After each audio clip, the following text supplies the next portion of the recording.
பொம்பேயின் கடைசி நாள். 2000 ஆண்டுகளுக்கு முன்பு இன்று இத்தாலி என்று அழைக்கப்படும் நிலத்தில் வலிமையான ரோம பேரரசு செழித்து விளங்கியது. அதன் தெற்கு கடற்கரையில் பொம்பேயி எனப்படும் அழகான மற்றும் உயிர் பொங்கும் நகரம் இருந்தது.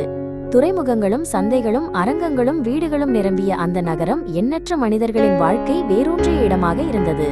அந்த காலத்தில் பொம்பேயி ரோம பேரரசின் மிகச் செல்வந்தமும் செழிப்பும் கொண்ட நகரங்களில் ஒன்றாக இருந்தது.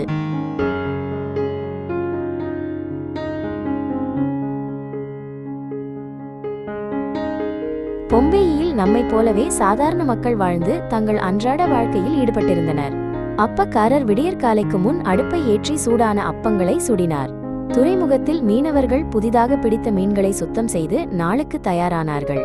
வணிகர்களும் பயணிகளும் பரபரப்பான தெருக்களில் தங்கள் பிஸியான காலை நேரத்தை தொடங்கினர்.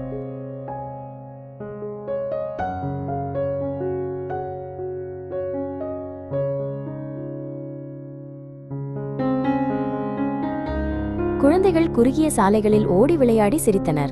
செல்வந்த பெருமக்கள் தங்கள் அழகிய மாளிகைகளில் விருந்தினர்களை வரவேற்று அமைதியான நேரத்தை அனுபவித்தனர். நகரை காக்கும் படையினர் தங்கள் வழக்கமான கடமைகளை அமைதியாக நிறைவேற்றினர். பொம்பேயி மக்களுக்கு அது மற்ற நாட்களைப் போலவே ஒரு சாதாரணமும் நிலையான நாளாக இருந்தது.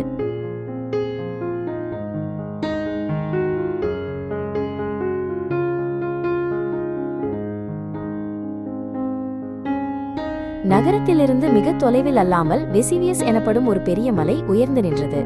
அந்த காலத்து மக்கள் அது நீண்ட காலமாக அமைதியாக இருந்த ஒரு இறந்த எரிமலை என்று நம்பினர். ஒரு எரிமலை எவ்வளவு ஆபத்தானதும் அழிவை ஏற்படுத்தக்கூடியதுமாக இருக்க முடியும் என்பதை மிகச்சிலரே உணர்ந்தனர். வரவிருக்கும் பெரிய பேரழிவை யாரும் கற்பனை செய்யவில்லை.